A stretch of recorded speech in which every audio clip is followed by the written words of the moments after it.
কিনেছে কিনা?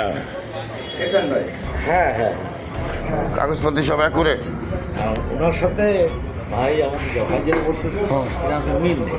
তাই বললাম যে আপনি যশোর আসুন, এসে এটা কেটে গাজীপুর থেকে চুরি হওয়া একটি নতুন ট্রাক যশোরে এনে কেটে বিক্রি করছিলেন যশোর শহরের বকচর এলাকার খাদেম মার্কেটে এহসান মোটরস নামের প্রতিষ্ঠানের মালিক আহসান মাহমুদ।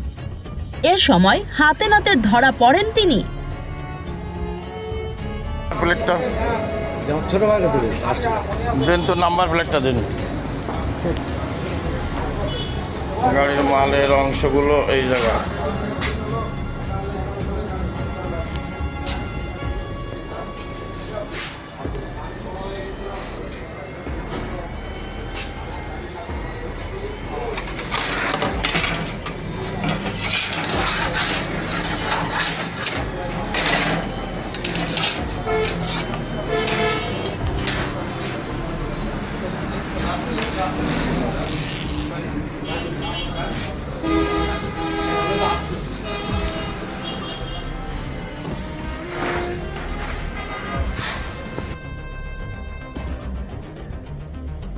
ঘটনাটি ঘটেছে সোমবার বেলা 11টার দিকে।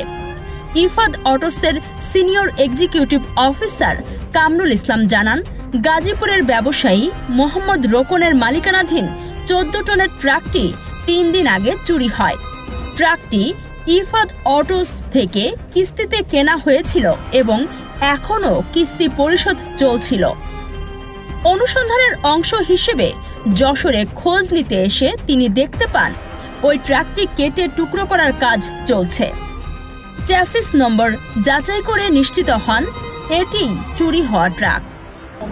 উনি যে আমাদের যে ক্লিয়ারেন্স যে ইফাদে এই গাড়িটা করতে কোনো টাকা পাবে না বা সেটেলমেন্ট কপি বা মালিকানা অনাংশিক ওনার কাছে কোনো ডকুমেন্টস না থাকায় আমরা সবাই চাচ্ছেন হ্যাঁ গাড়িটা চুরাইয়ের মাধ্যমে বিক্রি হয়েছে।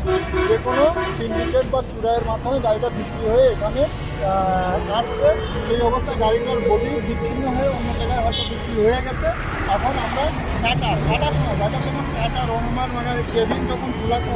এহসান মোটরসের মালিক আহসান মাহমুদ দাবি করেন, তিনি অন্য এক পক্ষের কাছ থেকে ট্রাকটি কিনেছেন, তাকে আসতে বলা হয়েছে। কোতোয়ালি থানার তদন্ত ইন্সপেক্টর কাজী বাবুল জানান, বিষয়টি পুলিশকে জানানো হয়েছে। দুই পক্ষকে থানায় আসতে বলা হয়েছে। আমরা প্রাইভেট হসপিটাল